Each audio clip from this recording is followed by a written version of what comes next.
Hello friends, welcome to Inzam academy. तो हम लोग 8 क्वेश्चंस तक कर चुके थे क्लास 12 के। आज हम लोग 9 क्वेश्चन देखते हैं क्या क्या रखा है। Show that each of the relation R in the set A is equals to x belongs to Z. Z क्या होता है? सेट ऑफ इंटीजर आपका। Colon 0 less than is equals to x less than is equals to 12 given by. पहला part दे रखा है R is equals to A comma B colon, यहाँ दे रखा है magnitude of A minus B is multiple of 4। Okay, second part दे रखा है R is equals to A comma B colon A बराबर बी। ठीक है, चलिए इस क्वेश्चन में पहले देखते हैं हमें क्या दे रखा है। रिलेशन बाद में से लिख लेंगे, पहले लिख लेते हैं रिलेशन। फर्स्ट पार्ट पहले करेंगे हम लोग इसका। तो रिलेशन हमें क्या दे रखा है यहाँ पर देखेंगे, A comma B colon A minus B with magnitude और साथ में इज मल्टीपल ऑफ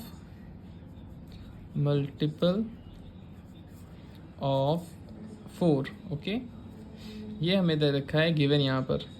अब क्या करेंगे हम लोग, सेट ए और सेट बी को यहाँ लिख लेंगे। ठीक है, तो सेट ए हमारा क्या हो जाएगा यहाँ पर आपका R in the set A set क्या है, 0 से लेके 12 तक गिनतियाँ लिखनी है आपको खाली। ठीक है, सेट ए यही है हमारा, इसे सेट ए देना। ठीक है, क्या है, इंटीजर्स हैं ये और 0 से लेके 12 तक इक्वलिटी लगी है तो इसे काउंट करेंगे हम लोग 0 को भी।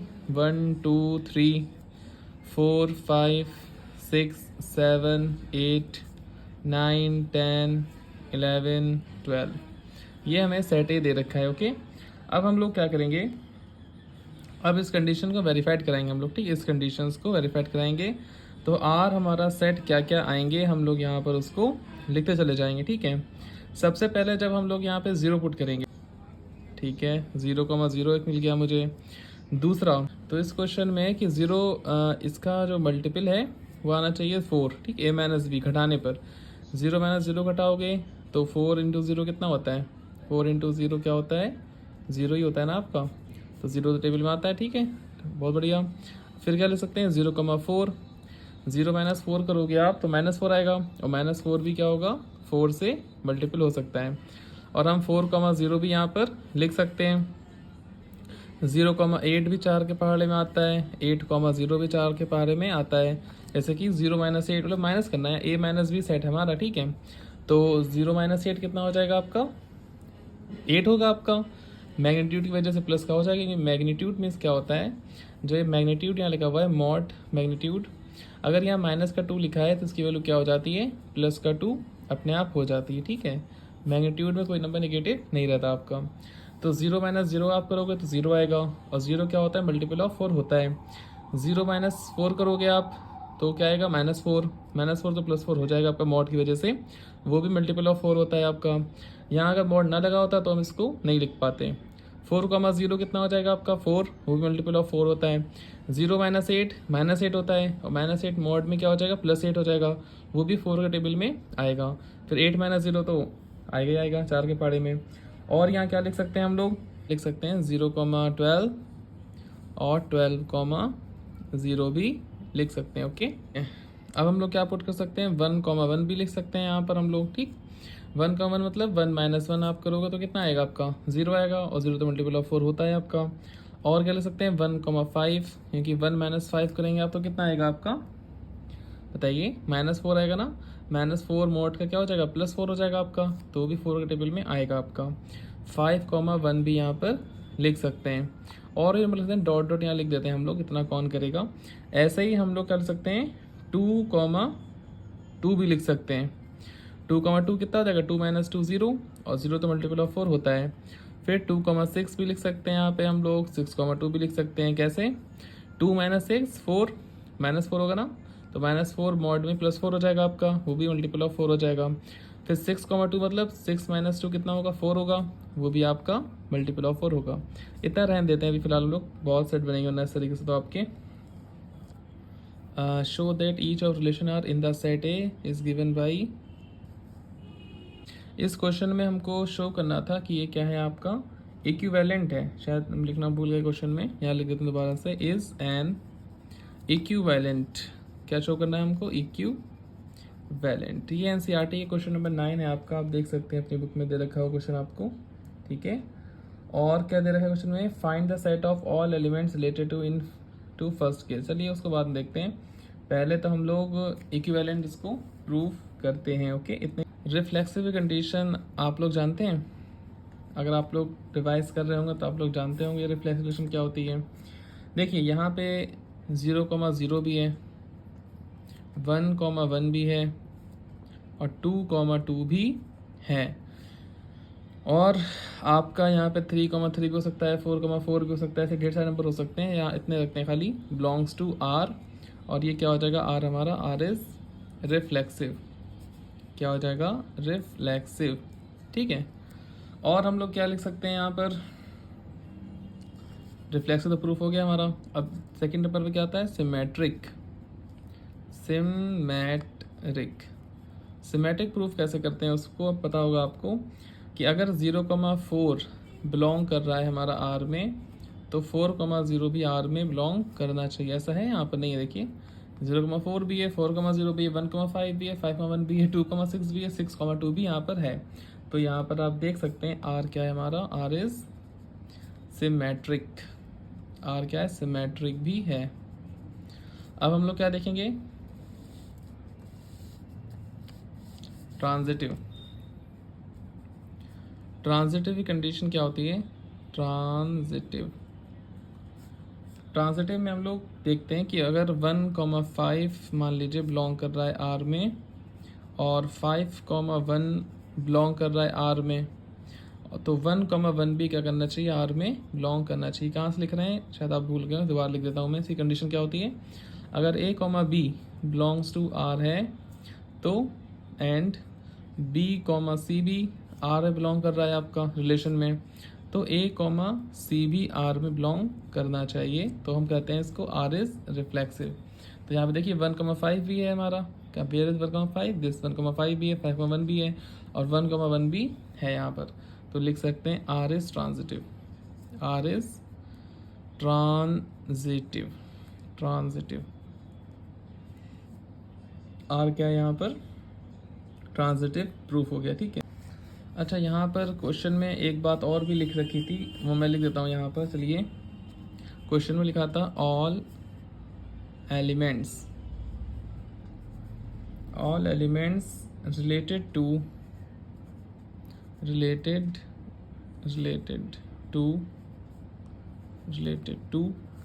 1 लिखा था। इसका मतलब क्या होता है, इसका मतलब होता है इक्विवेलेंस क्लास निकालनी है आपको। इक्विवेलेंस क्लास आपको यहाँ पर फाइंड करनी है।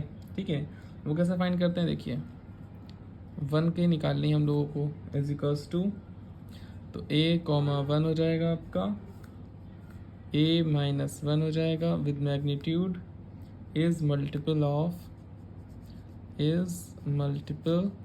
ऑफ 4, और इसके एलिमेंट्स क्या हो जाएंगे आपके, a-1 वाले के 1,5,9। ये तो आप समझ गए होगे ना। जब हम 1 - 1 करेंगे तो 0 आ जाएगा, जब 5 - 1 करेंगे तो 4 आ जाएगा, जब 9 - 1 करेंगे तो कितना आ जाएगा, 8 आ जाएगा। तो भी सब नंबर क्या है, 4 से मल्टीपल आपके हैं। ओके, चलिए ठीक है। अब हम देखते हैं इसका सेकेंड पार्ट। रिलेशन हमें दे रखा था r is equals to a, b colon a is equals to b। ये हमको रिलेशन यहाँ पर दे रखा है। ओके, तो हमको रिफ्लेक्सिव चेक करना है, सिमेट्रिक चेक करना है, और ट्रांजिटिव चेक करना है। चलिए देखते हैं रिफ्लेक्सिव पहले। रिफ्लेक्सिव, तो रिफ्लेक्सिव के लिए क्या हम लोग चेक करते हैं, चलिए इसमें लेट कर लेते हैं हम लोग, अलग तरीके से क्वेश्चन करते हैं। Let a belongs to capital A। मान लिया हमने जो सेट हमारा था, एलिमेंट था, ये कैपिटल A सेट में बिलोंग कर रहा है। ठीक है, तो क्या दिखाते हैं इसमें, सेम एलिमेंट, तो a is equals to a। ठीक है, तो क्या हो जाएगा हमारा, a, बिलोंग्स टू r, और r इज रिफ्लेक्सिव। ये मेथड ज़्यादा मुझे अच्छा लगता है, जिससे पिछला वाला सवाल लगाया था वो मेथड भी एक सही था, but this method is very easy मुझे लगता है। फिलहाल आपकी चॉइस अलग हुई में भी। फिर देखते हैं सिमेट्रिक। उसमें एलिमेंट्स बहुत ढेर सारे लिखने होते हैं हम लोगों को, इस वजह से मुझे पसंद नहीं वो। जैसे हम लोग लास्ट क्वेश्चन में ढेर सारे एलिमेंट्स लिखे जा रहे थे बार बार, कहाँ तक लिखते, 1 से 12 तक दे रखे थे आपको, वो चेक करते करते ही पूरा टाइम वेस्ट हो जाता आपका। ये देखिए बस खाली हमने ये एलिमेंट था सेट ए में मान लिया, और A is equals to A possible है कि A is equals to B था, क्योंकि जब हम ए सेट में बिलोंग कर रहे हैं तो दोनों बराबर हो जाएंगे आपके। अब देखिए क्या करेंगे हम लोग, क्या था हमारा सेकंड पार्ट, उसमें दो एलिमेंट मानते हैं बस, let A comma B belongs to set A. Okay, अब क्या हो जाएगा आपका, जो पिछले क्वेश्चन मैंने सारे इसी मेथड से करे थे, फिलहाल बस एक क्वेश्चन वाला प्रीवियस वाला मैंने जो फर्स्ट पार्ट था वो थोड़ा अलग मेथड से कर दिया, बाकी सारे यही मेथड पसंद है मुझे। A comma B belongs to R हम लेके चलते हैं और हमें प्रूफ करना होता है B comma A belongs to R. चलिए देखते हैं होता है या नहीं होता है। A is equals to B दे रखा है हम लोगों को, और A is equals to B लिखिए, चाहे बी इज इक्वल्स टू आप ए भी लिख सकते हो, एक ही बात है ना। तो लिख सकते हैं B comma A belongs to R, और आर इज सिमेट्रिक, ठीक है, सिमेट्रिक। ट्रांजिटिव के लिए तीन एलिमेंट सेलेक्ट कर लेते हैं, let A comma B comma C belongs to set A. Okay, इसमें क्या रखते हैं देखिए, आप पता होगा आपको इसका LHS क्या होता है, A comma B belongs to R and B comma C belongs to R, ये इसका LHS होता है। हमें प्रूफ करना होता है इसमें ए कॉमा सी भी आर में बिलोंग करना चाहिए, भी आसानी से हो जाएगा, देखिए ध्यान से, भी बहुत इजी है। अगर हमारा A is equals to B है and B is equals to C है, ओके, यहाँ ये वाला ब्रैकेट लगा देंगे, और फिर हम क्या लिख सकते हैं यहाँ पर, जब ए बी के बराबर बी सी के बराबर तो ए हमारा सी के बराबर भी होगा, तो क्या लिख देंगे A comma C belongs to R, बस हो गया प्रूफ, आर इज ट्रांजिटिव। देख कितना इजी सवाल थे वाले आपके, अगर उस मेथड से करते थोड़ा सा टाइम हमें ज़्यादा लगाना पड़ता है, ठीक है।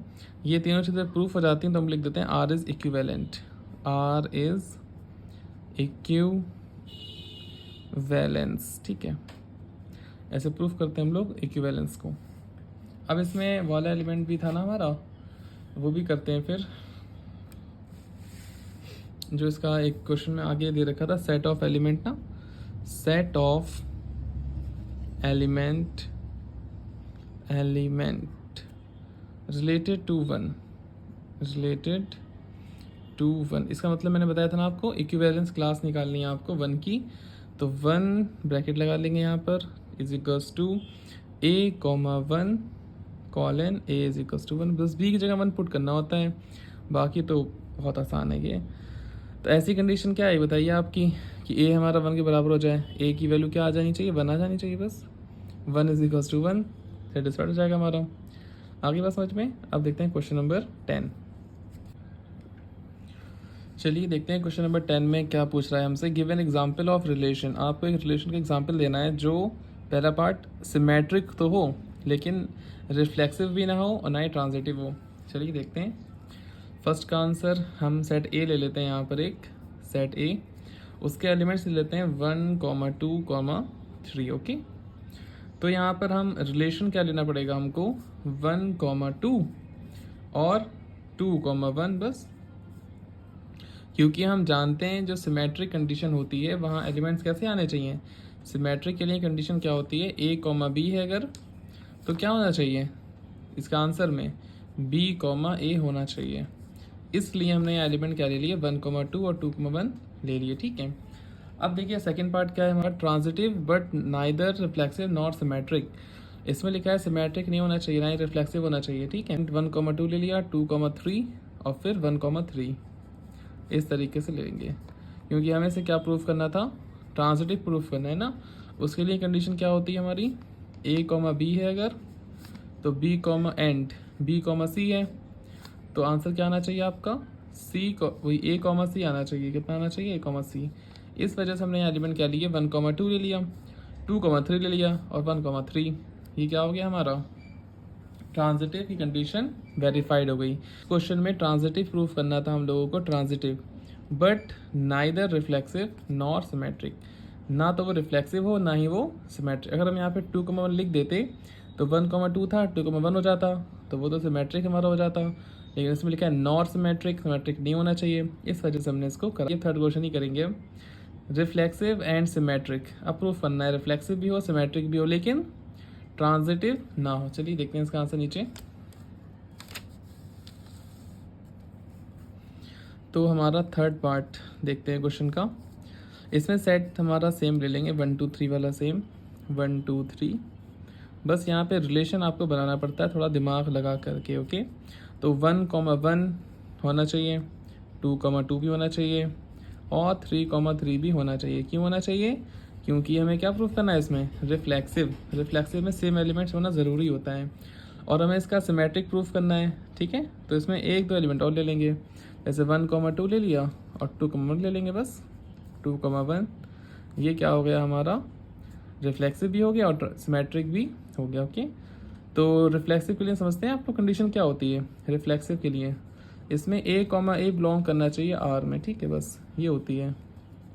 सेम एलिमेंट होना चाहिए, 1,1 2,2 3,3 ये सेम एलिमेंट्स हैं तो ये रिफ्लेक्सिव है। लेकिन ये ट्रांजिटिव नहीं। पार्ट में क्या कह रहा है? सेट सेम ले लेंगे a हम लोग 1,2, 3 और यहाँ पे रिलेशन क्या लेना पड़ेगा आपको? फोर्थ क्वेश्चन में क्या कहा जा रहा है देखिए, रिफ्लेक्सिव एंड ट्रांजिटिव। ये रिफ्लेक्सिव भी हो ट्रांजिटिव भी हो बट नॉट सिमेट्रिक। सिमेट्रिक ये नहीं होना चाहिए। ओके, चलिए एलिमेंट्स लेते हैं इसके फिर हम लोग 1,1 और 2,2 और 3,3 भी होगा क्योंकि यहाँ पर हमको रिफ्लेक्सिव शो करना है। ये तीन तो लेना आपको पड़ेंगे और हमें शो करना है इसमें ट्रांजिटिव भी हो साथ में वो। तो ट्रांजिटिव के लिए क्या होगा? 1,1 है तो 1,2 भी होगा, 1,1 है 1,2 है तो a, b c और a और c बराबर, मतलब 1,2 तो पहले से ही वहाँ पर। ठीक, इतना काफ़ी है। तो बहुत दिमाग से आपको ये क्वेश्चंस को सॉल्व एग्जाम में करना होगा, बहुत समझदारी के साथ में। सेट ए देख याद रखा था हमने, माना है 1 2 3। हमें प्रूफ करना था रिफ्लेक्सिव भी हो ट्रांजिटिव भी हो लेकिन सिमेट्रिक नहीं होना चाहिए ये। तो 1,1 2,2 3,3 लिखना ही लिखना है आपको क्योंकि ये रिफ्लेक्सिव है आपका, सेम सेम एलिमेंट्स होंगे ही होंगे उसके अंदर। और हमें प्रूफ करना था कि ये ट्रांजिटिव भी हो। अब देखिए 1,1 है और 1,2 है, मतलब a, b और ये b, c। ठीक है, फिर क्या होना चाहिए? a, c भी होना चाहिए तो a, c फिर से ही 1,2 आ जाएगा। कंडीशन पर दिमाग रखिए अपने आप, बस हो जाएगा आपका आसानी से। a, b अगर बिलोंग कर रहा है R में तो b, c भी अगर बिलोंग कर रहा है R में, एंड तो क्या होना चाहिए? a, c R में होना चाहिए और यहाँ वैसा हो रहा है। ठीक है, फिफ्थ पार्ट में क्या है? सिमेट्रिक भी हो ट्रांजिटिव भी हो लेकिन रिफ्लेक्सिव वो ना हो। चलिए बहुत आसान है। सेट ए क्या है हमारा? 1,2, 3। रिलेशन क्या जाएगा? तो इसमें हमें क्या प्रूफ होना था फिफ्थ पार्ट में कि ये रिफ्लेक्सिव भी हो ट्रांजिटिव भी हो, नहीं ट्रांजिटिव भी हो और सिमेट्रिक भी हो लेकिन रिफ्लेक्सिव ना हो। ठीक है, चलिए करते हैं। 1,1 1,2 सिमेट्रिक हो गया, 2,1 देखिए 1,2 भी है 2,1 भी है तो ये सिमेट्रिक है। और a, b, c तो a, c आपका आ गया यहाँ पर। देखिए देख लीजिए, मैं लिख रहा हूँ रफ वर्क है। ठीक है, अगर a, b है आपका, ये a की वैल्यू 1 b की वैल्यू 2, ये b, c है आपका, मतलब a, b मतलब a की वैल्यू 1 b की वैल्यू 2, फिर ये क्या है? b, c की वैल्यू 1, फिर ये क्या आ गया आपका? a, c। कंडीशन वेरीफाइड हो गई हमारी। तीनों सेट्स आने चाहिए, रफ वर्क था आपका ओनली समझाने के लिए। ठीक है, तो ये क्या हो गया हमारा आंसर आ गया। ठीक है।